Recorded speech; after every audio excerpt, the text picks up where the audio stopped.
ठहर पाएगा। जब तक सुपात्र नहीं होंगे तब तक सारे कार्य प्रपंच मात्र ही होंगे। निर्मल बुद्धि ही निर्मल मन बनाता है, अतः मन का स्वच्छ सरल सरस होना ही भगवत प्राप्ति की ओर एक कदम बढ़ाना है। यदि ऐसा कर पाए तो एक और कदम बढ़ाना, यदि ऐसा कर पाए तो चमत्कार क्या होगा इसकी कल्पना भी नहीं कर सकते। निद्रा भोजन भोग भय से पशु पुरुष समान, नर ज्ञान निज अधिकता, ज्ञान बिना पशु ज्ञान। यदि निम्नलिखित बातों का पालन किया जाए तो जीवन सुखमय बनाना कदापि असंभव नहीं है। सत्य बोलना चाहिए, दया करनी चाहिए, तप करना चाहिए, शौच चाहिए, अहिंसा चाहिए, तितिक्षा, तितिक्षा कहते हैं उचित अनुचित का ज्ञान, ब्रह्मचर्य का पालन, त्याग, स्वाध्याय और संतोष। सत्य बोलना चाहिए, वह तो सब जाने, बोलता कोई नहीं। क्योंकि जो ऊपर में बैठा हुआ दिमाग है ये मन के ऊपर हावी हो जाता है। दया हम उन्हीं लोगों के ऊपर करते हैं जिनसे मेरा कुछ फायदा होने वाला। तब तप के बिना तो भगवान भी कोई जन्म ग्रहण नहीं किया। जन्म लेने से पहले उस काम को करने के लिए जो क्वालिटी चाहिए वो तप करके ही उन्होंने पाया। शौच कहते हैं शुद्धता, तो जिस काम को कर रहे हैं उसमें पूरी शुद्धता हो और मन शुद्ध। अहिंसा का मतलब किसी का हत्या करना नहीं, अहिंसा का मतलब है मन से भी किसी का बुरा न। तितिक्षा उचित अनुचित का ज्ञान, ब्रह्मचर्य एक के प्रति निष्ठ होना, त्याग तो जो मिला बहुत है, बाकी इच्छा नहीं है वो त्याग, स्वाध्याय और संतोष चाहिए ही चाहिए। आत्मचिंतन अवश्य करनी चाहिए। चिंतन न सिर्फ चिंता से मुक्त करता है बल्कि कार्य करने के तरीके को बेहतर बनाता है। चिंतन श्वास को ऊर्ध्व ऊपर लेके जाती है, मन शांत होता है, और यदि मन शांत हो जाए तो जीवन में शेष क्या रह जाएगा। सभी गुरु भाई बहनों को का सुहाग अविचल रहे। वर्षावृत्ति आने वाला है, सभी का मंगल हो, सब साधन मुखी बने। जय गुरु मां। आज एक सामान्य समस्या से हम लोग गुजर, खुश कोई नहीं, कोई खुश नहीं है। क्यों नहीं है? इसका अध्ययन मैंने बहुत बारीकी से किया। तो सबके मन में तृष्णा भरा पड़ा और चाहिए।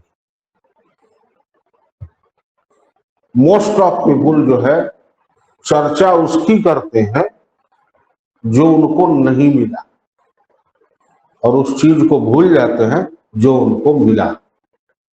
अगर इस बात पे ध्यान देने लगे कि जो मिला है वो कितनों के पास है तो ये एक लाइन अपने आप पड़ जाए।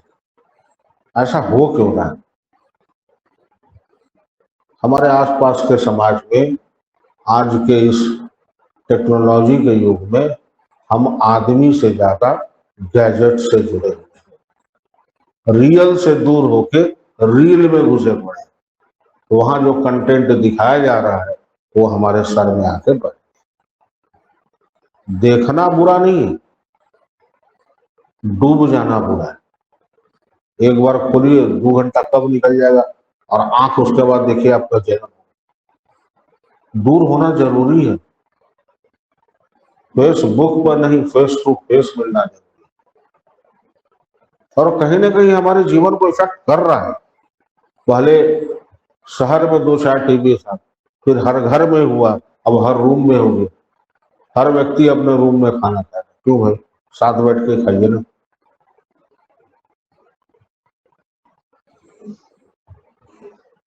मेरा कहने का मतलब है कि साथ बैठने से, साथ बातचीत करने से स्वभाव में जो परिवर्तन होता है वो वेद पुराण भी पढ़ के नहीं आ सकता है।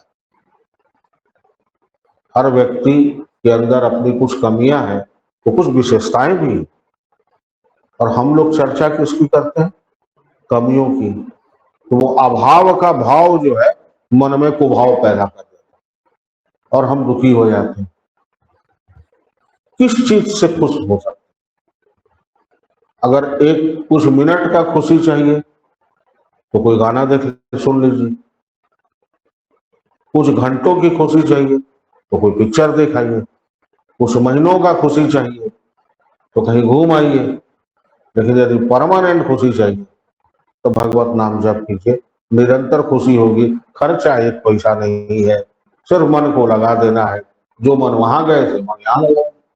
तो क्या घूमना, गाना सुनना, पिक्चर देखना गलत है? नहीं, कभी गलत नहीं, सिर्फ वो करना गलत।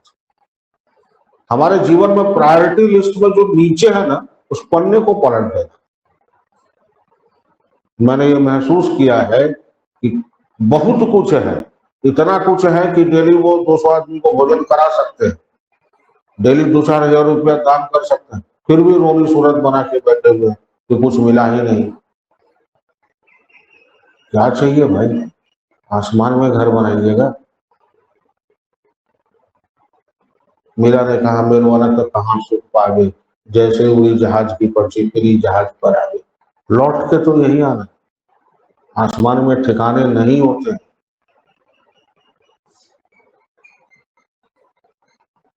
मिलते हैं तो अपनी तरक्की की चर्चा करते हैं, जब मिलिए तो सामने वाले से पूछिए आप कैसे, आपका परिवार कैसा है, बच्चे कैसे, और सब घर परिवार भी क्या है। अपनी चर्चा कीजिए ही नहीं। देखिएगा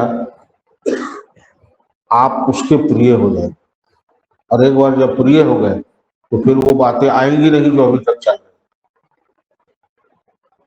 मन मिलता नहीं है, मन मिलाना पड़ता है। आदमी मिलता नहीं है, आदमी को बनाना पड़ता है। बाबा से किसी ने पूछा था कि बड़ा आदमी कौन है? बाबा बोले, जिसका ड्राइवर और नौकर पुराना है वही बड़ा है। अगर कोई 20 साल, 25 साल, 30 साल से उसके यहाँ टिका हुआ है, इसका मतलब है कि उसका पूरे परिवार का देखभाल वो कर रहा है और वो संतुष्ट है, इसीलिए टिका हुआ है।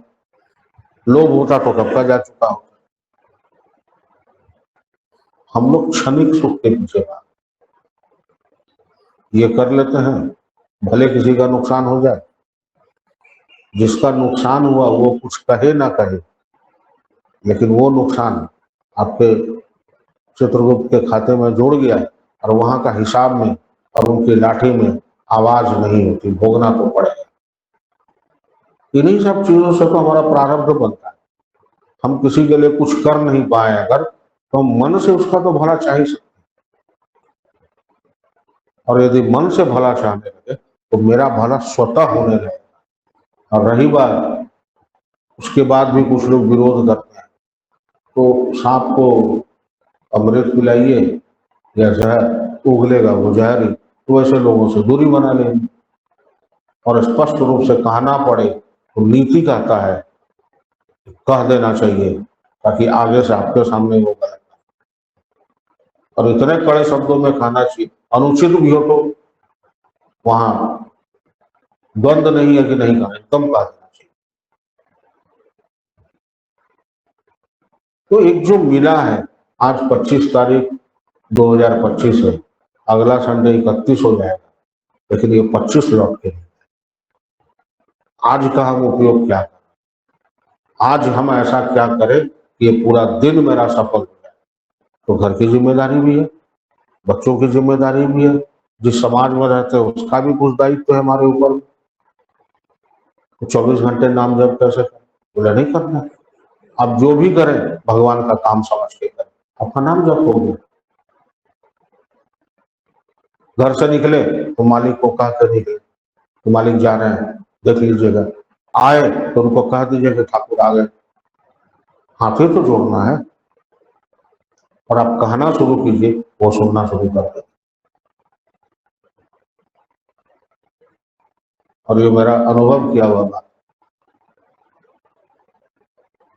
आने वाला दिन में कांवड़ संघ है, चकाई संघ है, फिर अगस्त में पटना का वार्षिक उत्सव है, फिर नवंबर में तो महाउत्सव है। इन सबकी सूचना आपको 1-2 दिन में पत्र के माध्यम से मिल जाएगी। और अभी बहुत समय है कह के टालिएगा नहीं, अगर है तो करवाते चले। हो सकता है कि आप किसी कारणवश उस वक्त ना जा पाए, कोई बात नहीं, आपके स्थान पर दूसरा चला जाएगा।